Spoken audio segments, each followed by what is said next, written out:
Tocou no ponto de políticas públicas voltadas para essa população.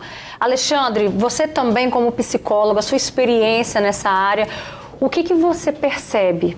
O que você pode dizer para a gente, né? O que precisaria? Porque muitas das vezes a gente vê grupos de apoio, a gente vê ONGs tentando retirar essas pessoas da rua, a gente vê algumas ações também públicas, mas nem sempre isso é possível. Eu vejo que para que haja uma melhor resposta para situações de pessoas em vulnerabilidade, é importante que haja uma integração. Essa integração entre quem?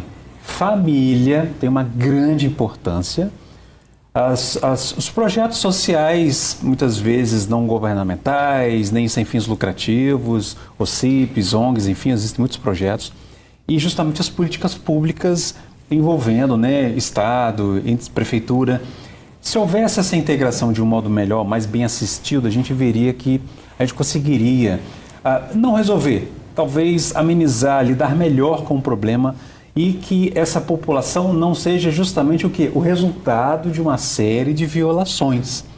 Teve violação na família, teve violação na comunidade, teve violação do Estado, violações sucessivas que podem levar a essa situação, como outros fatores que agravam, como o uso de álcool e outras drogas, que também faz com que haja uma maior dificuldade ainda para lidar com essa situação que pode combinar o quê?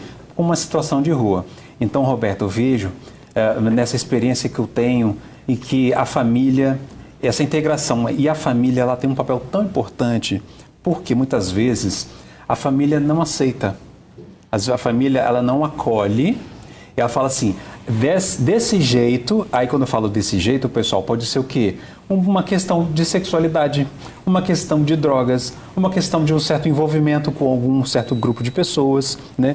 Ou até mesmo algumas pessoas que começam ali a ter um contato com o tráfico. Então o que acontece? Às vezes a família fala, olha, desse jeito você não entra em casa. Da minha porta você não entra. Algumas famílias fazem isso agrava também, porque a pessoa já está desassistida muitas vezes com vários outros mecanismos que deveriam assisti-la, né? E a família também entrando nessa série de exclusões, isso é ruim. Então as pessoas têm que ter o quê? Consciência, no sentido de saber onde procurar ajuda, isso tudo ajuda.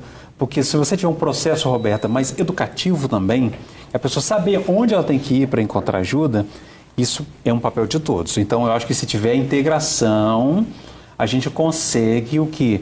Amenizar o problema e não chegar ao ponto dessas pessoas serem vítimas dessa violência. É muito importante porque essa é a pergunta da Tereza Migliorelli. Ela comenta aqui, né, Roberta, e quando as pessoas não querem ajuda, a Dulce Góes vem logo abaixo e coloca, ocorre muito isso. Então, complementando a sua fala, Rúsula, eu queria que você comentasse, Alexandre, sobre esse comportamento, né? De que forma, então, que seria uma maneira convincente? O que poderia acontecer? O que poderia mudar essa realidade? Porque quando alguém oferece ajuda, isso é muito comum.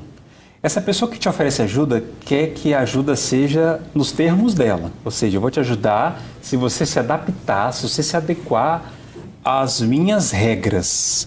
Então, minha ajuda é do meu jeito. Não é te ouvindo, entendendo suas necessidades, sabendo do que você realmente precisa. Então, a primeira forma de você alcançar alguém é de fato o que ela trouxe, escutar.